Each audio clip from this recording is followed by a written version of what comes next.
Por eso la conversión de Pedro nos da una lección a nosotros.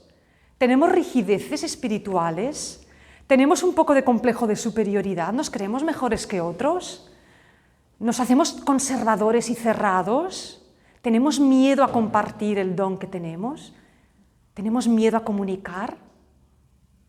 Porque fijaros que dice Jesús, si no dais fruto, se os va a quitar el tesoro que tenéis, ese talento, y se dará a otros, ¿eh?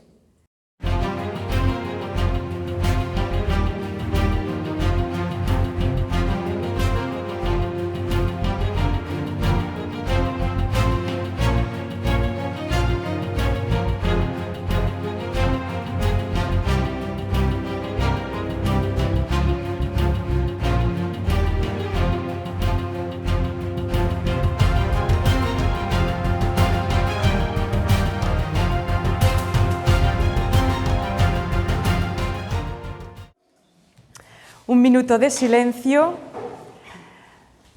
para que nuestra gran familia, que es la Iglesia, sea muy fiel a Jesús. ¿Qué es lo que tiene que hacer? ¿Qué es lo que tiene que ser?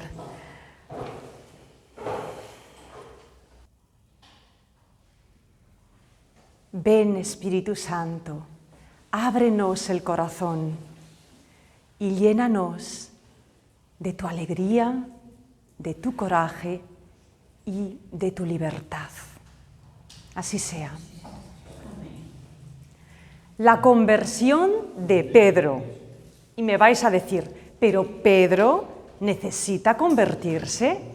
Uno de los amigos íntimos de Jesús, de los principales apóstoles, que había caminado con él 3 años, que había estado en el Tabor, presente en los milagros más impactantes, como la resurrección de la hija de Jairo, un fiel seguidor de Jesús, que sí, lo había negado en la pasión, pero después de la resurrección, Jesús lo confirmó a Pedro, lo rellamó 3 veces, le encomendó una misión muy especial.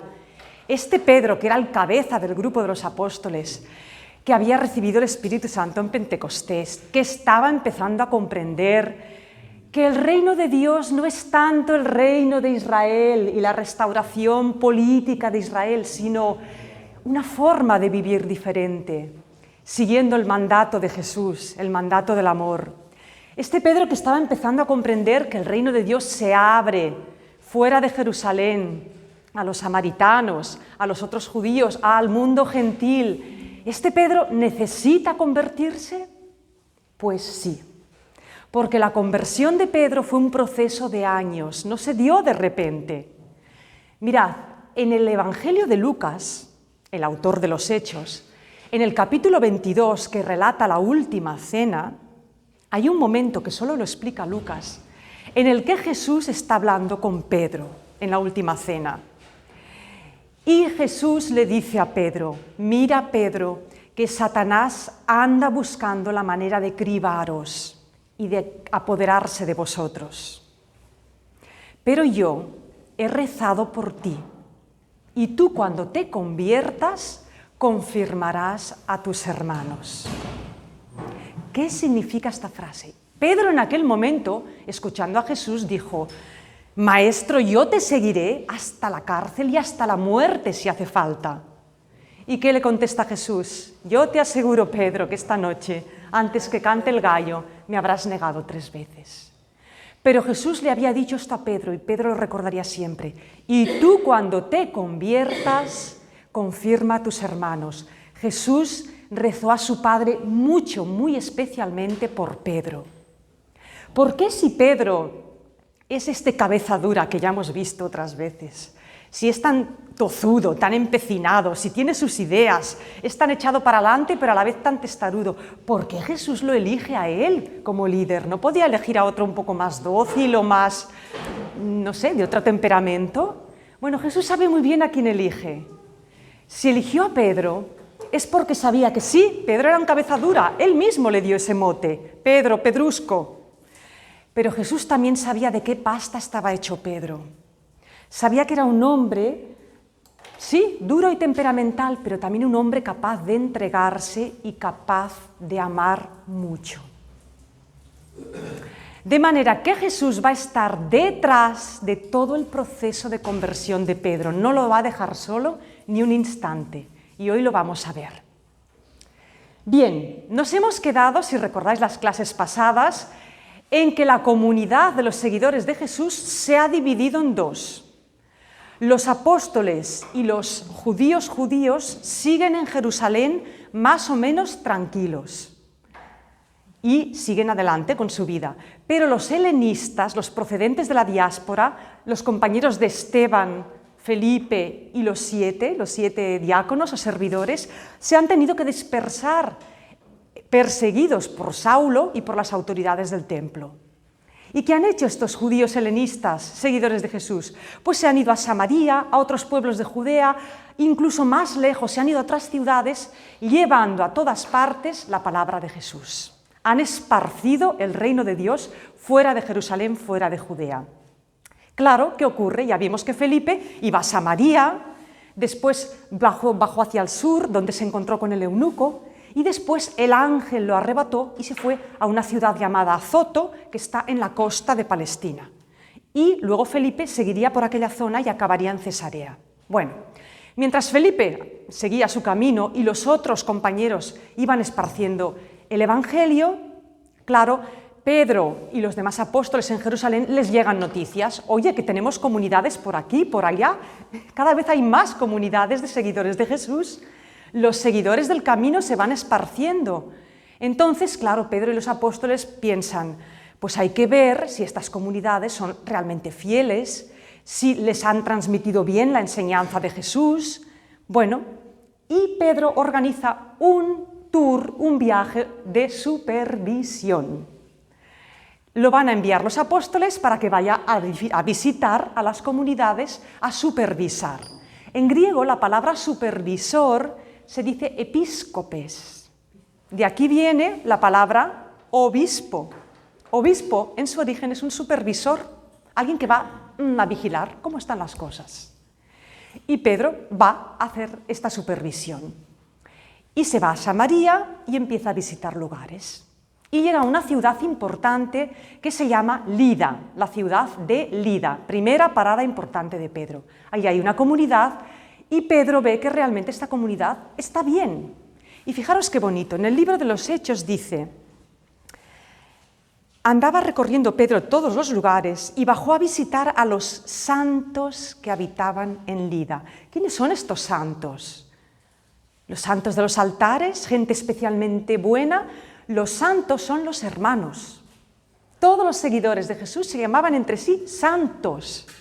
¿Porque se creían mejores que nadie? No. Santo viene a decir una persona sana, salvada, una persona feliz porque ha recibido el mensaje de Jesús. Los santos somos todos. Bueno, pues Pedro va a ver a los santos, a la comunidad de Lida. Y en Lida, ¿qué ocurre? Pues que le presentan a un hombre paralítico llamado Eneas. Eneas es un nombre griego. Este hombre es un judío helenista que viene de la diáspora o viene de una zona de cultura muy influida por los griegos.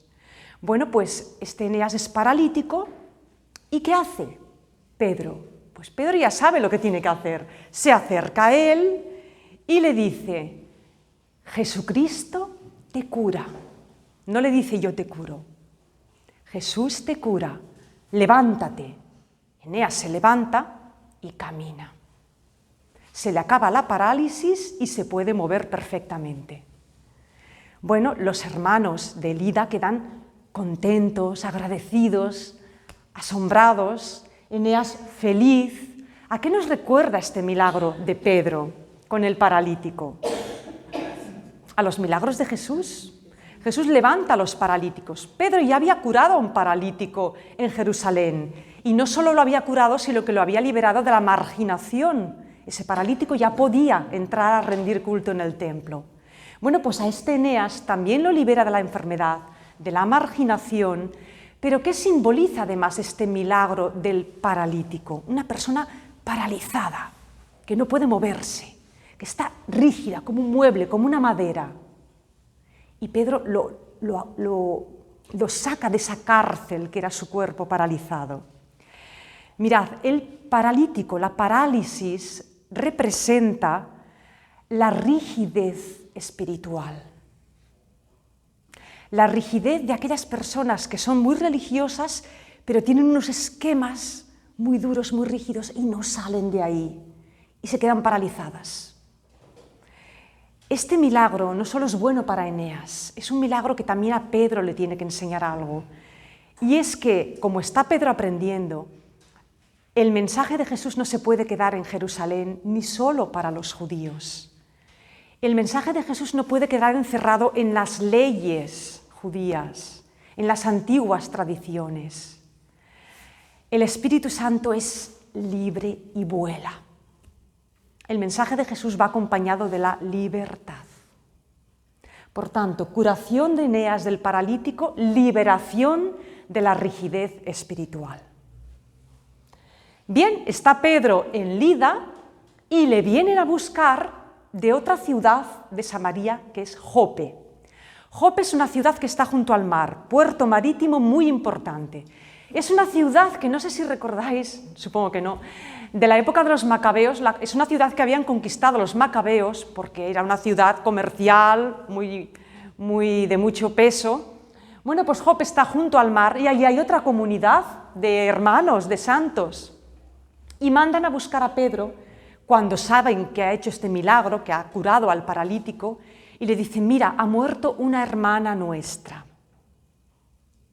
Entonces Pedro se desplaza a Jope.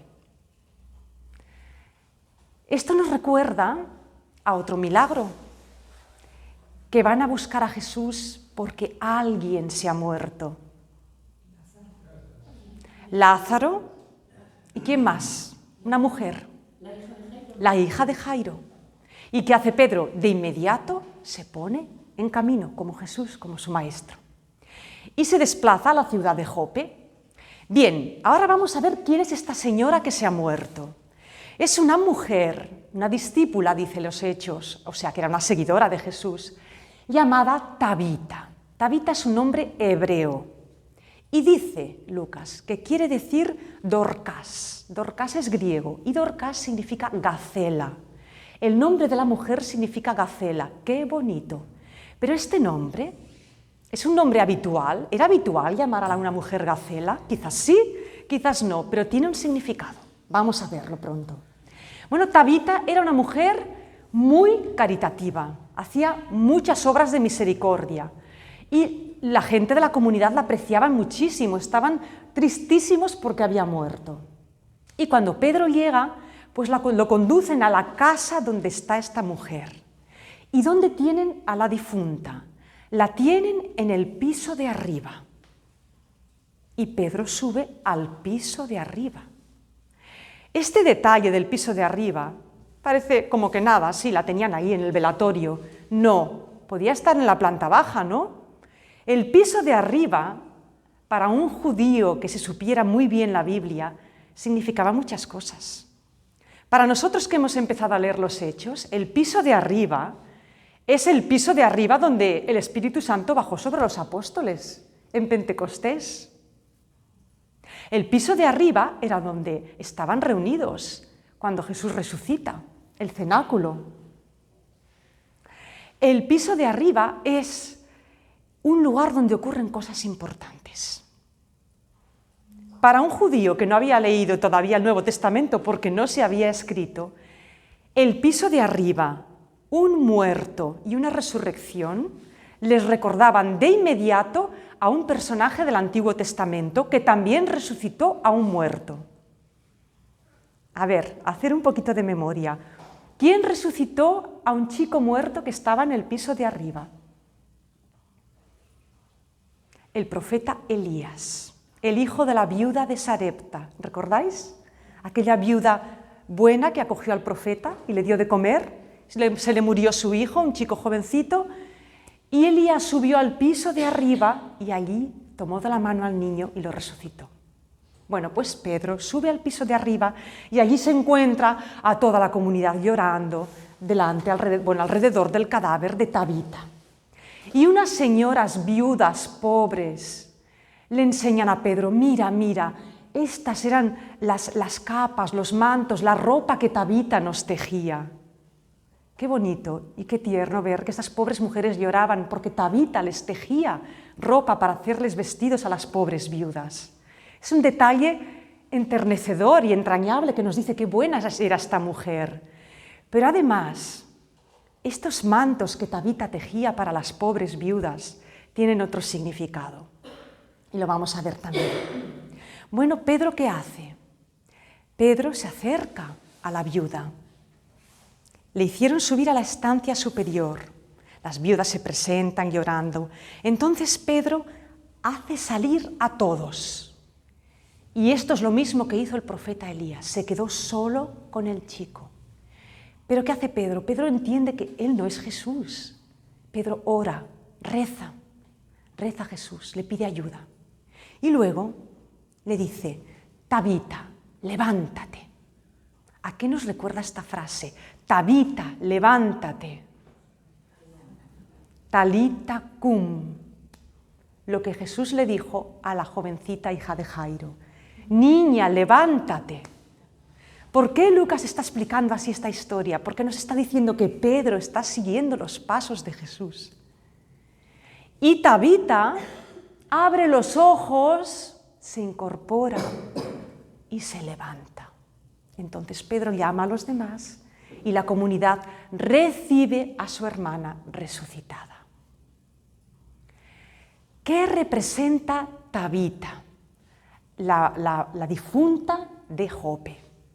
El nombre de Tabita, Gacela, un nombre hebreo que significa Gacela, que tejía mantos y vestidos para las viudas. Bueno, pues claro, a vosotros quizás no os suene, pero para los judíos de aquella época, el nombre de Tabita, Gacela, les recordaba un personaje muy importante del Antiguo Testamento. El rey Saúl. ¿Por qué? Porque el rey Saúl, cuando murió en batalla, recordáis que David se entristeció muchísimo porque había muerto y compuso un poema en honor del rey Saúl y de su hijo Jonatán, que era su gran amigo. Y en ese poema, que es una maravilla de poema, es un poema precioso, David llama a Saúl la Gacela de Israel. La Gacela de Israel, invencible en combate, gallardo, fuerte. La Gacela de Israel. Tabita representa al antiguo Israel. Ese viejo Israel, su cultura, sus costumbres, sus tradiciones, como el rey Saúl. ¿Y qué hacía el rey Saúl? En el libro de Samuel se dice, Saúl fue un rey magnificente y generoso, que vestía de ricas túnicas a las hijas de Israel. ¿Quién viste de vestidos tejidos con amor a las pobres viudas de Jope? Tabita. Tabita es un símbolo del antiguo Israel. Por eso se la relaciona con su nombre, con el rey Saúl, pero con todo el viejo Israel. ¿Y qué le ocurre al antiguo Israel, al viejo Israel, de las leyes, de las tradiciones, de las costumbres? Que muere. Y Pedro, en nombre de Jesús, la resucita. Pero esta Tabita resucitada ya no es el antiguo Israel. Este milagro simboliza que el antiguo reino de Israel se está muriendo, se está quedando atrás. Y lo que están haciendo ahora, de la mano de Pedro, de los apóstoles, de los misioneros en nombre de Jesús, es algo nuevo. Con este milagro, Pedro tiene que aprender que ya no hay que fijar tanto la mirada en el reino de Israel, sino en el reino de Dios, este reino nuevo. Y esto es lo que significa el milagro de la resurrección de Tabita. No solo es una resurrección, sino que, como todos los milagros de Jesús, este milagro tiene mensaje. Eneas, se acabó la rigidez espiritual, los esquemas antiguos rígidos. Tabita, se acabó el viejo Israel, nace algo nuevo. Bueno, como os podéis imaginar, la comunidad de Jope está tan feliz con lo que ha hecho Pedro, que le dicen, Pedro, quédate aquí una temporada, quédate un tiempo con nosotros, quédate. Y sí, Pedro se queda en Jope y nos dice el libro de los Hechos. Se quedó en casa de un tal Simón que era curtidor. Y nosotros nos quedamos igual y pensamos, así, un artesano que trabajaba con el cuero, pues no nos dice nada. Pero para un judío del siglo I, un curtidor era un hombre que trabajaba con animales muertos, con pellejos de animales, de todo tipo de animales, incluidos animales impuros. Por tocar cadáveres y por tocar toda clase de animales, este Simón el curtidor era un hombre que estaba continuamente incurriendo en impureza ritual. Para un judío, alojarse en casa de un curtidor era como decir, Pedro, estás faltando a nuestros mandamientos, a nuestras normas de pureza, estás en una casa impura. Y Pedro se queda en casa del curtidor. Está dando un paso más. Pero, aunque se queda en casa del curtidor, Pedro tiene sus reticencias, tiene sus remordimientos. ¿Estaré haciendo bien? ¿No estaré haciendo bien? Mientras está en Jope, en casa de Simón el curtidor, en Cesarea Marítima, otra ciudad, aún más importante que Jope, la capital de Samaria, otro gran puerto de mar, que es donde vivía el gobernador romano de Judea vivía casi siempre en aquella ciudad, pues en Cesarea estaba sucediendo otra cosa. ¿Qué está sucediendo en Cesarea? Vamos a conocer a nuestro tercer personaje de hoy, el centurión Cornelio. ¿Quién es Cornelio? Un centurión romano, por tanto, no es judío, es un pagano. Pero nos dice el libro de los Hechos, era un hombre justo, piadoso y temeroso del Señor. ¿Qué quiere decir? Que no era un militar abusivo ni cruel, no se aprovechaba de su estatus militar, no extorsionaba ni hacía daño a la gente, era una persona buena y honesta y temeroso de Dios. Quiere decir que de alguna manera veneraba y respetaba al Dios de Israel. Y además hacía buenas obras. Este Cornelio, ¿a quién nos recuerda? Un centurión romano temeroso de Dios. Pues en el Evangelio hemos conocido ya a otro centurión así. ¿Recordáis? El centurión que envió recado a Jesús, por favor, Señor, ven que mi criado se está muriendo. Cúralo, haz algo por él. Un centurión con fe. ¿Y Jesús qué dijo del centurión? En todo Israel no he visto fe tan grande. Este Cornelio es como ese centurión. Bueno, pues Cornelio es un hombre justo, temeroso de Dios, que hace buenas obras, que es honesto, y vive en Cesarea, con su familia, sus criados en su casa, y tiene una posición importante, porque es jefe de una partida de soldados romanos. Bueno, pues este Cornelio un día tiene una experiencia. Está rezando y recibe una visión. Una visión. Y vamos a leerlo paso a paso para que veáis cómo es. Un día, a la hora nona, ¿por qué Lucas dice a la hora nona? ¿Y qué nos importa la hora nona? Vamos a verlo. Contempló claramente en una visión cómo el ángel de Dios entraba en su casa y le llamaba Cornelio. Él lo miró fijamente, lleno de espanto. La palabra griega original dice aterrorizado. Claro, un romano nunca ha visto un ángel. Pues se quedó espantadísimo. Y el ángel lo llama Cornelio. Cornelio se queda espantado, aterrado, y dice, ¿qué es esto? ¿Qué es esto? Y el ángel dice, tus oraciones y tus limosnas han subido como memorial ante la presencia de Dios, como un incienso agradable, tus oraciones y tus limosnas. Ahora envía hombres a Jope y haz venir aquí a un tal Simón, a quien llaman Pedro, que se hospeda en casa de otro tal Simón el curtidor. Y el ángel se va. Un ángel. Cornelio se asusta. ¿Qué es esto?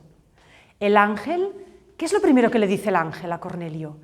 Tu oración y tus limosnas han subido como una ofrenda agradable. El ángel elogia a Cornelio, le está diciendo, Dios te mira con agrado. Dios te mira con gratitud, Dios te está mirando con buenos ojos. Pero luego le da unas instrucciones, le da un encargo. Vete y envía unos hombres a Jope a buscar a Simón Pedro, porque tiene algo muy importante que transmitirte. ¿A qué nos recuerda esta visión que tiene Cornelio? Está rezando y viene un ángel. ¿Quién en el Evangelio de Lucas está rezando y recibe la visita de un ángel inesperadamente? María. María, el anuncio del ángel a María. ¿Y qué hace María cuando ve el ángel? María se turbó. Cornelio no se turba, no, se asusta, se espanta. Y María se preguntaba qué sería esto. Y Cornelio se pregunta, ¿qué es esto, Señor? ¿Os dais cuenta los paralelos? ¿Qué es lo primero que le dice el ángel a María? Eres llena de gracia, la elogia. Delante de Dios eres llena de gracia. Y a Cornelio le dice, delante de Dios eres agradable. Tienes gracia ante Dios. Y después el ángel a María le anuncia que va a tener un hijo y María de inmediato se pone en camino. ¿Qué hace María después del anuncio? Se va a visitar a Isabel. ¿Qué hace Cornelio después del anuncio? No pierde ni un minuto, llama a sus criados y id a Jope a buscar a Simón Pedro. Les da una orden y se pone manos a la obra. La anunciación del ángel a María era el anuncio del nacimiento del Salvador. La anunciación de este ángel a Cornelio es el anuncio de la salvación de Cornelio y de la salvación que se va a abrir a muchas más personas. Fijaros cómo Lucas establece otra vez estos paralelos para que veamos la relación y el significado que tiene cada escena. Bien, pues Cornelio envía a sus criados a Cesarea. Mientras tanto, en Cesarea, allí está Pedro en casa del curtidor, con sus pequeños problemas de conciencia. ¿Estaré haciendo bien en casa de este hombre que es impuro? Y bueno, pues está un día en esta casa y tiene hambre, es el mediodía y le van a preparar la comida. Y Pedro se pregunta, ¿y esta comida estará pura, estará impura? Y sube a la terraza de la casa a rezar un rato, mientras abajo le preparan la comida. Bueno, y en ese momento Pedro entra en trance. Entra en trance. O sea, no pierde del todo la conciencia, pero está en un estado diferente. Ya no controla lo que sucede. Y estando en trance tiene una visión. Y todos lo habéis leído. ¿Qué ve? Pues una especie de mantel de 4 puntas que baja del cielo y sobre ese gran mantel hay toda clase de animales. Animales que se pueden comer, pero muchos de esos animales eran animales que para un judío eran impuros. Sabéis que los judíos no podían comer cerdo, no podían comer animales salvajes, no podían comer reptiles, según qué tipos de peces, no podían comer animales con pezuñas, o sea, ciervos, gamos, todo esto no podían comer. Bueno, pues en ese mantel hay toda clase de animales, incluidos animales impuros. Y Pedro está viendo todo eso. Recordad que Pedro tiene hambre, le están preparando la comida. Ve ese mantel lleno de animales y oye una voz que le dice, Pedro, levántate, mata y come. Es decir, coge uno de estos animales, mátalo y cómetelo. Y Pedro dice, de ninguna manera, yo nunca he comido nada impuro, de ninguna manera. Ya sabemos que Pedro, cuando algo no lo ve claro, ni hablar, Señor. Y la voz, Pedro, mata y come. Ya sabemos que Pedro hay que decirle las cosas, ¿cuánto? 3 veces. Pues 3 veces la voz le tiene que decir, Pedro, mata y come. Y Pedro, no, no, no. Hasta que al final el mantel sube al cielo y la visión desaparece. Pero la voz le dice, Pedro, lo que Dios ha declarado puro, tú no lo llames impuro. Con esta frase, la voz del cielo, la voz de Jesús le está diciendo, Pedro, todas estas leyes de la pureza, yo te digo que no valen para nada, que Dios no ha declarado nada impuro, os lo habéis sacado vosotros de la manga, así de claro. Claro, Pedro, como buen judío, mantenía las leyes de la pureza, las conservaba, no comía animales impuros, no tocaba cosas impuras, aunque ahora está en casa de un curtidor. Pero Pedro sabía de sobras que Jesús, estas leyes de la pureza, se las saltaba cuando quería. Comía en casa de un publicano, en casa de pecadores, no se lavaba las manos como los fariseos tenían como ritual hacer. Jesús había tenido discusiones muy fuertes con los fariseos por las leyes de la pureza. ¿Y qué les había dicho? Vosotros respetáis leyes humanas, leyes de hombres, pero en cambio estáis faltando a la caridad, que es la ley de Dios. Ahora, claramente en la visión, Jesús le ha dicho a Pedro, Pedro, Dios lo ha creado todo bueno, todo puro. ¿Qué significa este mantel de 4 puntas? 4. El número 4 en la Biblia son los 4 puntos cardinales. Es el mundo, es la creación. Y todos los animales que hay en el mantel de 4 puntas son todos los seres vivientes de la creación. ¿Y cómo crea Dios el mundo? Cuando Dios crea los cielos, la tierra, las plantas, los animales. Y Dios lo hizo todo bueno. El Génesis lo dice 7 veces. Todo lo que ha hecho Dios es bueno, no hay puro ni impuro. Esas son etiquetas que nos fabricamos los humanos. Y Jesús por 3 veces le ha tenido que decir, Pedro, esto no es impuro, vosotros lo habéis hecho impuro, pero Dios no ha hecho nada impuro. La creación es pura, es buena, sois vosotros los que la clasificáis y le ponéis cartelitos, puro, impuro, esto sí, esto no. Y lo mismo que hacéis con los animales, lo hacéis con las personas. Hay veces en que las leyes humanas van contra la ley de Dios. Incluso las leyes del pueblo de Dios, de los judíos. Por eso, entre otras cosas, mataron a Jesús. Y Pedro, como discípulo de Jesús, esto lo tenía que saber. Pero mirad, una cosa es saber de aquí y otra cosa es que la sabiduría te llegue aquí y que la lleves a la práctica. Bueno, después de esta visión, Pedro se queda pensando.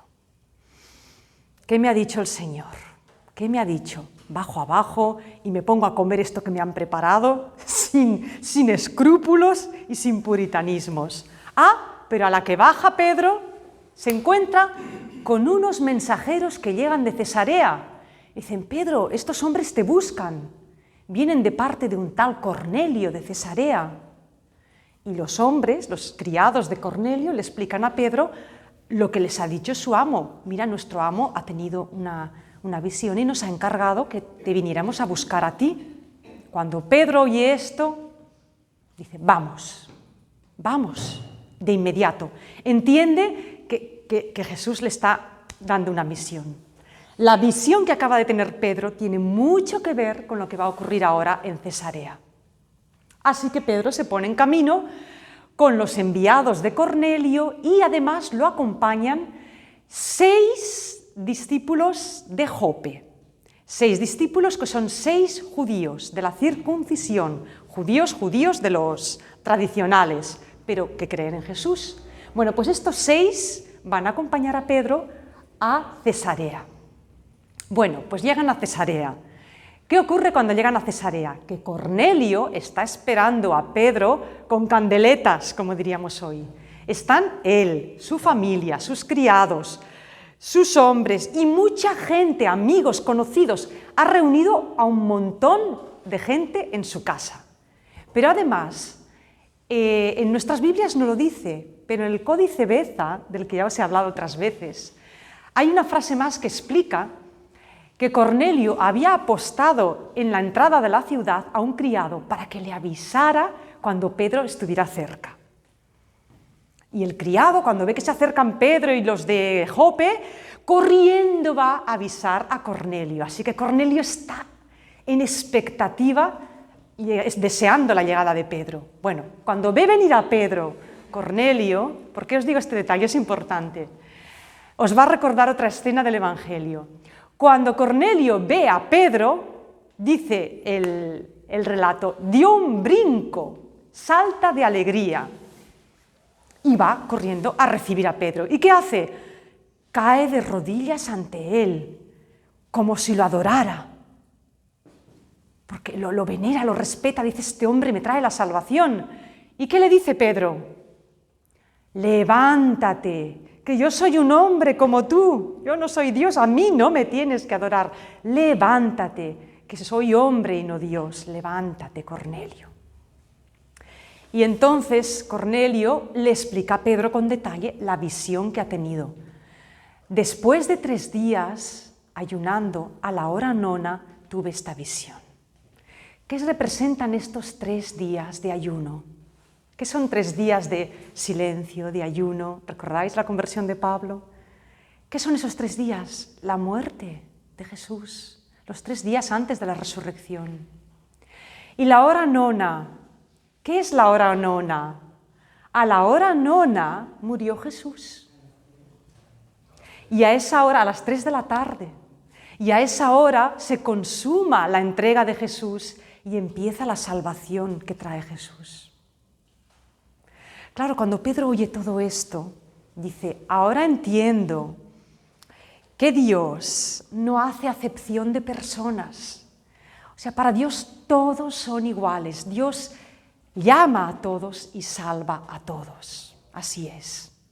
Y entra en la casa y allá están Cornelio y todos estos esperándole. Casa pagana, más impura todavía que la casa de Simón el Curtidor. Recordad que los judíos nunca entraban en casa de un pagano y menos de un romano. Los romanos que representan el poder represor. Pedro entra con sus acompañantes a la casa de Cornelio, con toda aquella gente que son romanos y paganos. Y bueno, pues Pedro empieza a explicarles algo. Pedro suelta su discursito. ¿Y qué les empieza diciendo? Primero, se asombra y se admira y bueno, pues alaba a Dios porque realmente ve que Dios no hace excepciones. Dios no hace acepción de personas, sino que le es grata cualquier persona que le teme y practica la justicia, sea de la nación que sea.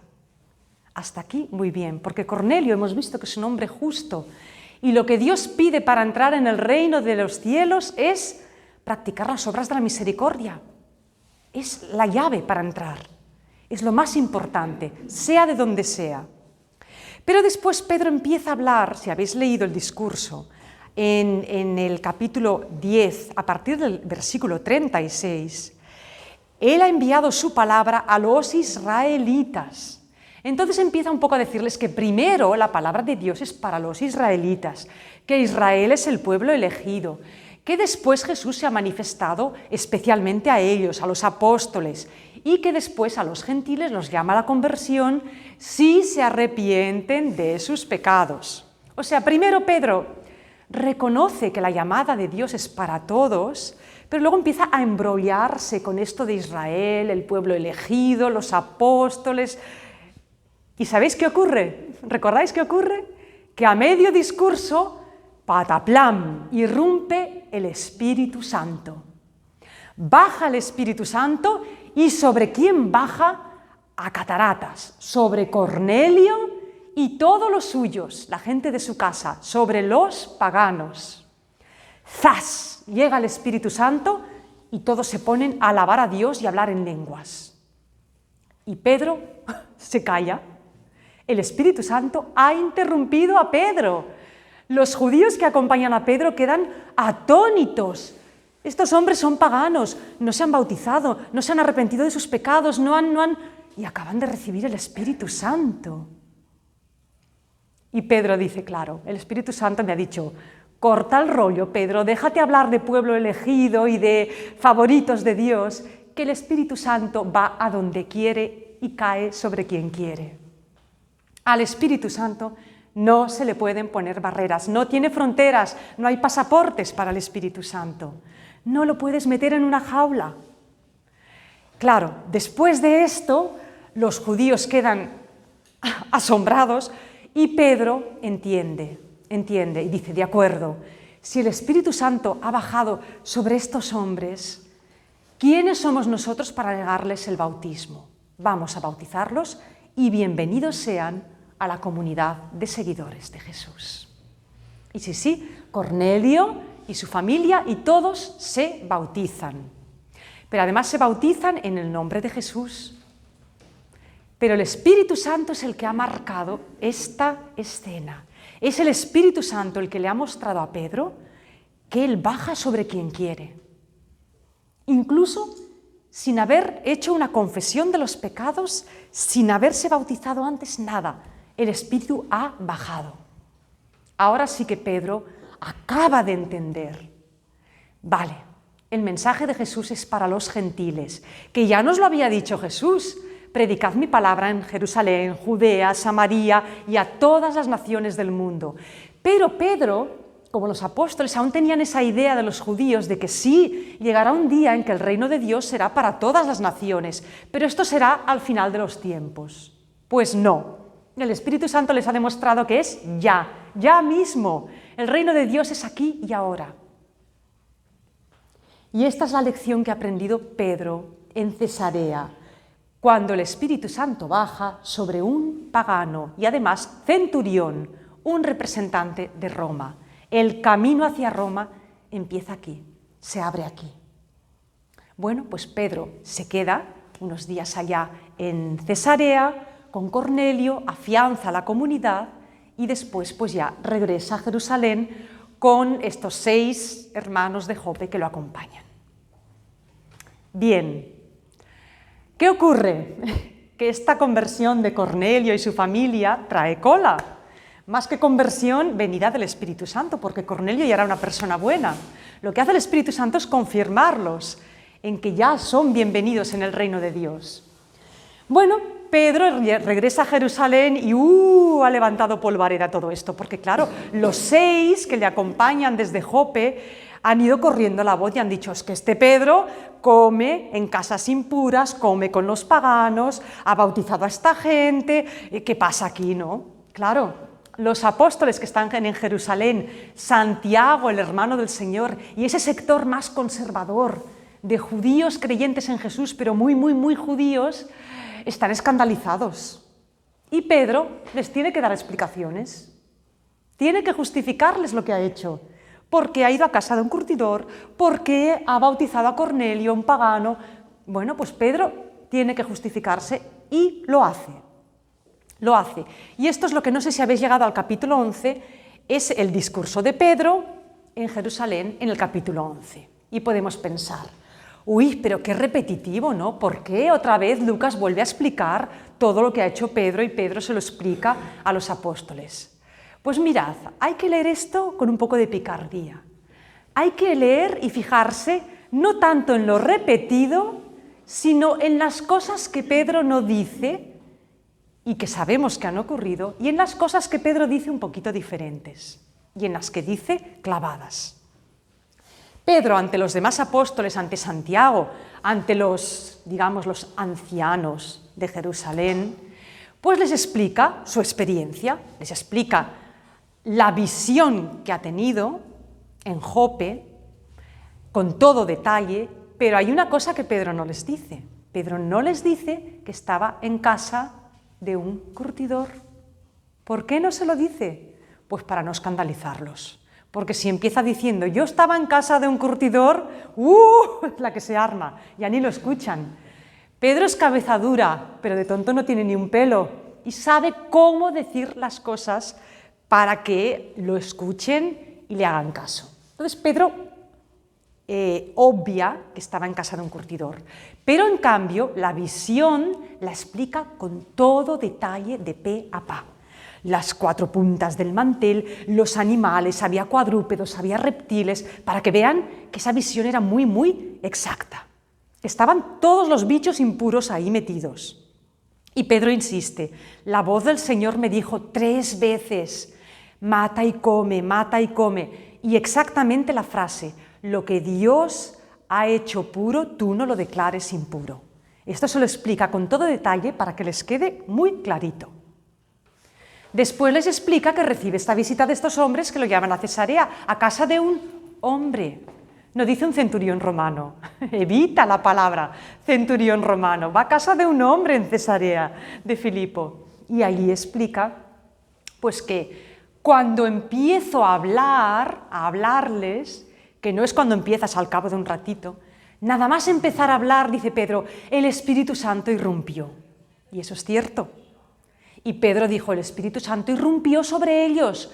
¿Quién era yo para oponerme a la voluntad de Dios y no bautizarlos? Claro que los tenía que bautizar, claro que hay que acogerles en la comunidad de los santos, creyentes en Jesús, porque el Espíritu Santo es el que lo ha confirmado. Ahí no hay nada que decir. Bueno, ante las explicaciones de Pedro, pues los demás apóstoles, Santiago y los demás, tienen que admitirlo, pues sí, y entonces se ponen a alabar a Dios. ¿Pero qué dicen? ¿Qué dicen?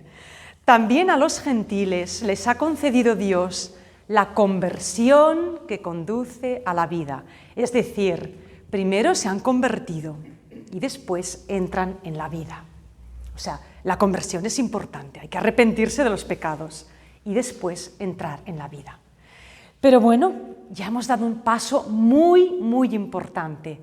Y Pedro, definitivamente, casi definitivamente, aún le falta una cosita más a Pedro, pero Pedro ya se ha despojado de muchos prejuicios que tenía.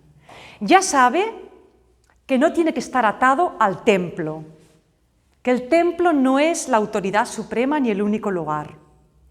Ya sabe que la vieja ley no puede aprisionar a los seguidores de Jesús. Ya sabe también que las normas rituales de pureza, no. ¿Sabéis? Las costumbres es lo más difícil de desprenderse. Pedro mentalmente puede estar convencido del mensaje de Jesús, puede irse liberando de la ley y del templo. Ay, pero las costumbres, qué apegadas tenemos las costumbres. Bueno, pues ahora Pedro también se va a liberar de las costumbres y empezará a comer de todo, sin manías y sin escrúpulos. Y después de él irán los demás. Bueno, pues esta es el relato de la conversión de Pedro. Pedro se libera de las rigideces y de las viejas leyes y además Pedro entiende que la salvación se abre a los gentiles, a los paganos.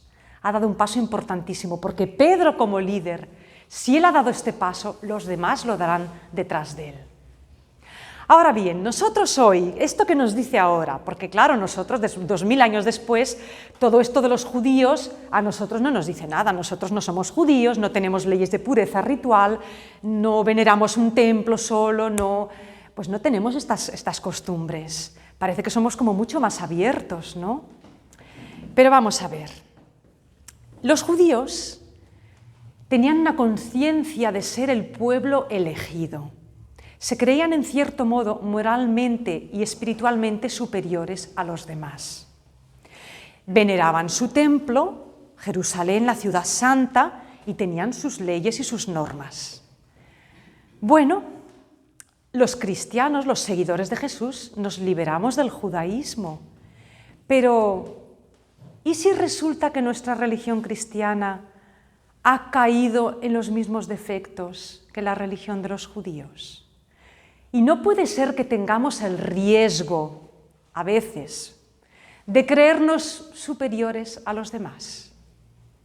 Los cristianos superiores a los musulmanes, a los judíos, a los budistas, los creyentes superiores a los que no creen, los católicos superiores a los protestantes, y para los protestantes nosotros somos los puros, los católicos son unos corruptos. ¿No tendremos esa tentación de sentirnos un poco superiores, elegidos, el pueblo elegido? Es un riesgo que tenemos los católicos de hoy, todos los cristianos lo tenemos.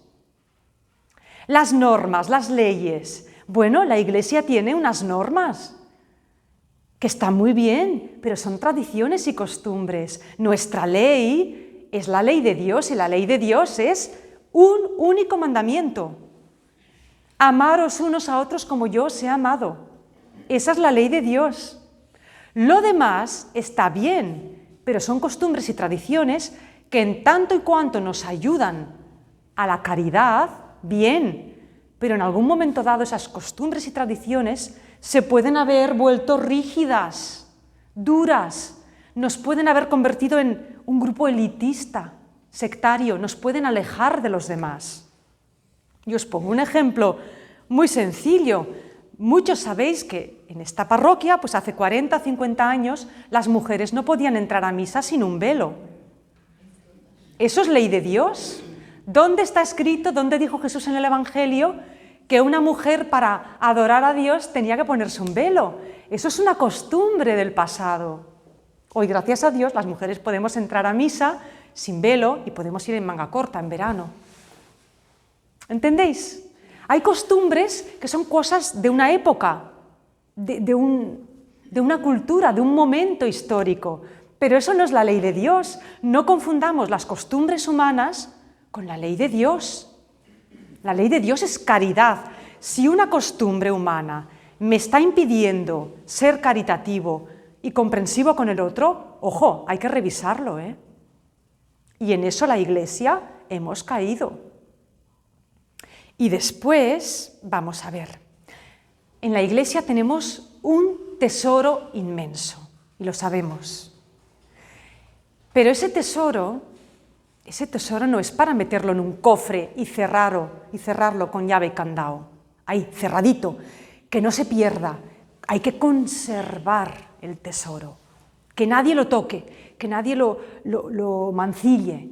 No, el tesoro de la Iglesia es para darlo, es para compartirlo. Nuestra fe no es para conservar el mensaje de Dios, el regalo de Jesús. Nuestra fe es para compartir. Y no podemos tener el riesgo de hacernos tan conservadores de lo nuestro, que es que ni lo compartimos, ni lo disfrutamos nosotros, ni lo compartimos con los demás. Jesús no es para estar encerrado en un templo. El Espíritu Santo no es para tenerlo metido en una cajita de oro. No, Señor, al Espíritu Santo nadie lo mete en una jaula. A Jesús nadie lo encierra en un templo. Está en el templo, pero está para ir al mundo. ¿Por qué Jesús en la comunión se hace trocito de pan? Para que lo podamos repartir. ¿Qué hizo Jesús en la multiplicación de los panes? Repartid. Jesús quiere que lo repartamos, quiere repartirse, quiere llegar a todos. Cuidado en la Iglesia, que no nos creamos los mejores, que no nos aferremos a costumbres que no son la ley de Dios, que no queramos conservar tanto nuestro tesoro, que lo cerremos y no lo compartamos con nadie y se quede ahí. ¿Qué dijo Jesús en la parábola de los talentos? El talento es para hacerlo fructificar. Al hombre que enterró el talento, ¿qué le dijo? Holgazán, ¿qué has hecho? ¿Por qué has enterrado tu talento? Vamos a enterrar en la Iglesia nuestro talento, que es nuestro gran don, que es Jesús. No lo podemos enterrar, hay que entregarlo, hay que compartirlo. Esos son los riesgos que tenemos en la Iglesia, los mismos riesgos que tenían los antiguos judíos, los mismitos. Por eso la conversión de Pedro nos da una lección a nosotros. Tenemos rigideces espirituales, tenemos un poco de complejo de superioridad, nos creemos mejores que otros, nos hacemos conservadores y cerrados, tenemos miedo a compartir el don que tenemos, tenemos miedo a comunicar. Porque fijaros que dice Jesús, si no dais fruto, se os va a quitar el tesoro que tenéis, ese talento, y se dará a otros, ¿eh? Si nuestra Iglesia no da fruto, pues el Espíritu Santo se irá a otro lado. Jesús se irá con las personas que menos nos imaginamos. Qué fuerte que se nos quite lo que tenemos, por no saber compartirlo y hacer que dé fruto. ¿Y cuál es el fruto? Los frutos que Jesús nos está pidiendo son frutos de caridad, frutos de amor. ¿Qué frutos está dando nuestra comunidad? Estamos ayudando a los pobres entre nosotros, somos fraternos, nos apoyamos, nos queremos, damos un testimonio de amor. El mundo dice, mirad cómo se quieren, queremos ser como ellos. Esos son los frutos. ¿Estamos siendo fecundos, fértiles? Claro, una semillita metida en una caja, eso no da fruto, ¿eh? Estas son las reflexiones que debemos hacernos. No somos mejores, de ninguna manera. Dios sí, Jesús sí, es el mejor, nosotros no, ¿qué va? Habrá gente de otras religiones, de otras confesiones, incluso gente no creyente, que a lo mejor en el reino de Dios nos pasa por delante. Y eso es duro de escuchar. Pensémoslo, ¿eh? No nos quedemos atrás. Tenemos un regalo muy grande. A ver qué hacemos con él. A ver qué hacemos con él. Tenía en catequesis una niña muy graciosa, hace años, que una vez hizo un dibujo, ¿no? Y escribió una frase. Y la frase decía: Dios, eres el mejor. Y muchas veces me acuerdo de ella y pienso en esta frase. Y digo, es que es así. Nosotros no, los mejores para nada. Nuestra iglesia tiene el mejor tesoro, pero nosotros los mejores no. Ahora, Dios, claro que es el mejor. Jesús, claro que es el mejor. Y pues, oye, llenémonos de él y compartámoslo. Tenemos lo mejor. Yo no soy el mejor ni mucho menos, pero tengo un regalazo. Compartámoslo. Estamos llamados a eso, porque el mundo lo está esperando y lo está necesitando mucho, mucho, mucho. Queridas y queridos, gracias.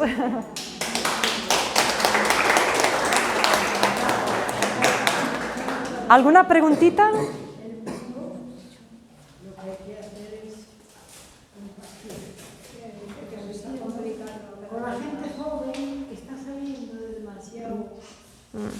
Pero ¿sabéis cómo podéis compartir a Jesús con la gente joven?